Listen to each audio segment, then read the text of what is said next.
우리가 이번 시간에는 그 6페이지에 나오는 작용점이 다른 여러 힘의 합력을 구하는 방법인데요. 아까도 우리가 도해법과 그 다음에 수학적 해석법을 이용해서 이제 이 문제를 풀었는데요.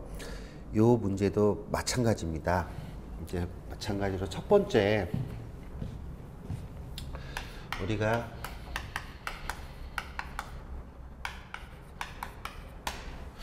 그림을 통해서 이 두 힘의 합력을 한번 구해보자 이거죠.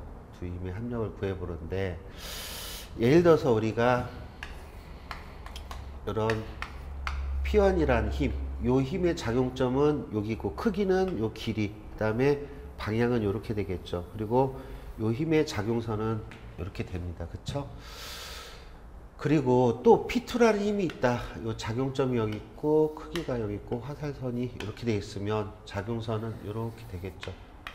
요게 P2다.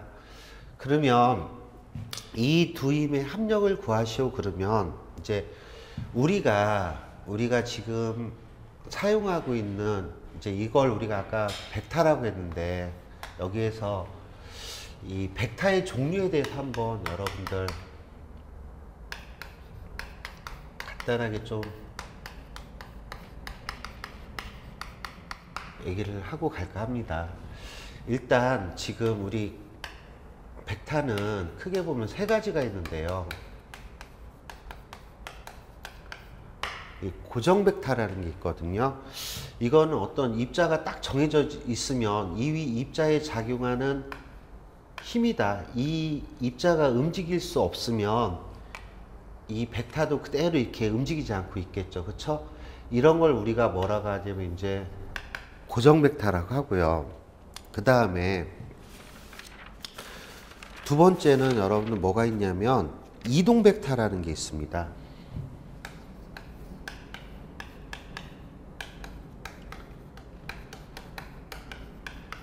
슬라이딩 벡터라고 하는데요. 지금 우리는 뭐에 대해서 공부를 하고 있냐면 어떤 강체에 대해서, 이 힘의 강체에 대해서 작용하는 이 힘에 대해서 공부를 하고 있는데요. 예를 들어서 한번 이런 걸 생각해 보자는 거죠. 우리 일상생활에서 이러한 자동차가 있는데요. 자동차가 있는데 이 자동차를 당기기 위해서 어떤 사람이 이렇게 P1이라는 이런 힘을 주면, P1이라는 이런 힘을 주면 이 자동차는 이쪽 방향으로 운동을 하겠죠.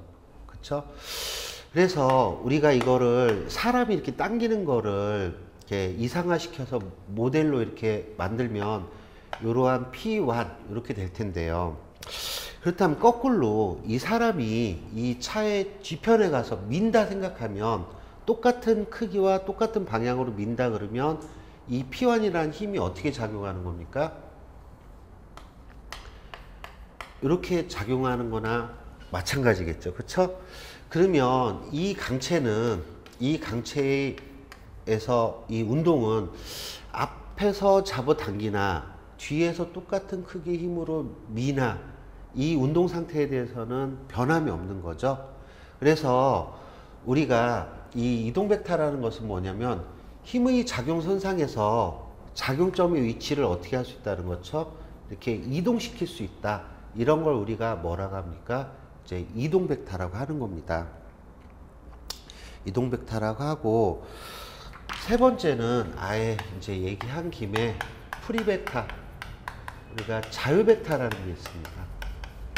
이제 아까 우리 모멘트란 얘기를 했는데요.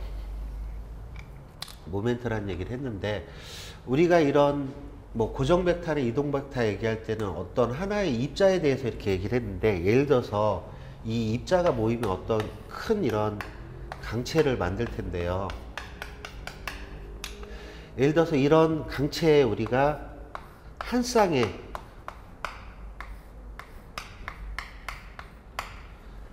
힘의 크기는 같고 방향이 반대인 이런 힘이 거리 L만큼 이렇게 떨어져 있다.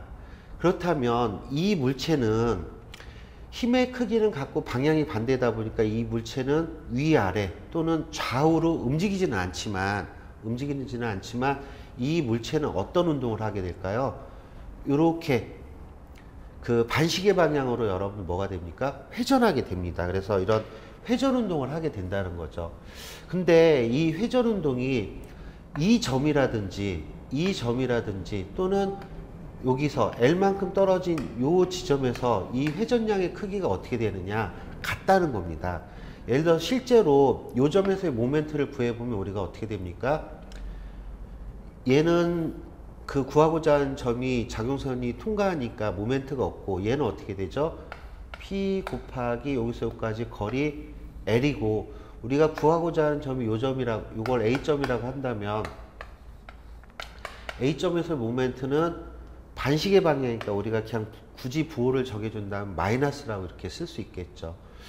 그 다음에 요 점이 B점이라고 한다면 B점에서의 모멘트도 구해보면 요 힘은 요 구하고자 하는 점이 통과되니까 모멘트가 없고 힘 곱하기 최단거리 L인데요.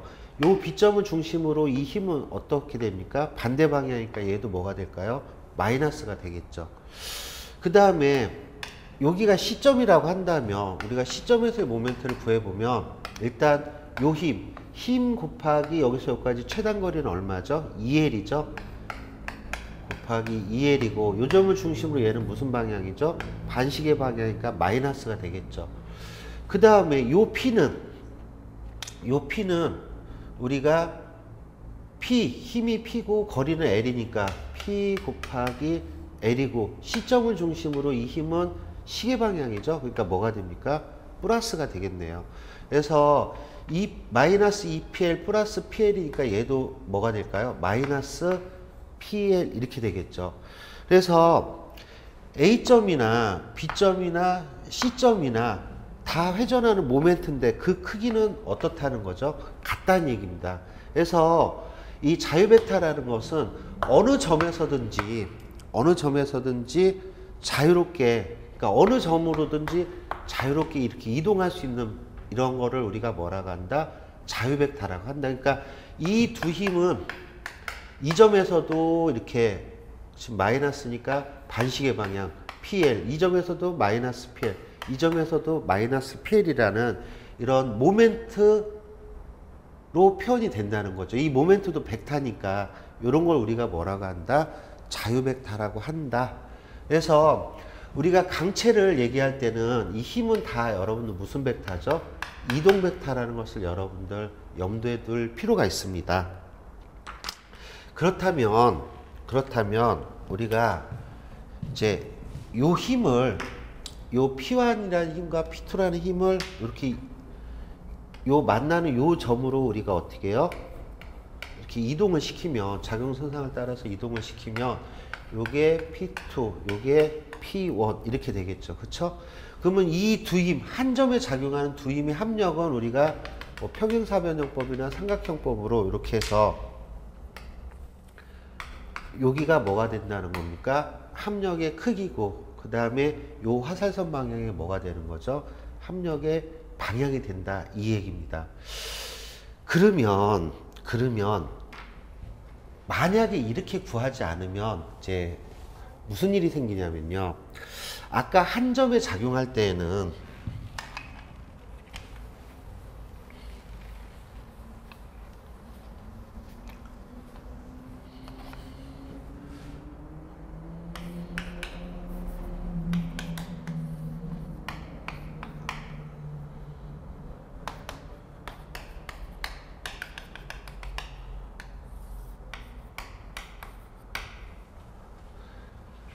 한 점에 이렇게 힘이 작용할 때에는 두 그 불력에 의한 모멘tum, 예를 들어서 모멘트를 요 점에서 취한다. 그러면 요 점도 구하고자 하는 점을 통과하고 요 점도 구하고자 하는 점을 통과하니까 여기에 5점이라고 한다면 5점에서의 모멘트는 얼마인지 알 수 있죠? 0이라는 걸 알 수 있습니다. 그리고 합력에 의한 모멘트도 5점에서는 이 합력이 5점을 통과하니까 어떻게 되죠? 모멘트는 0이죠. 그러니까 단지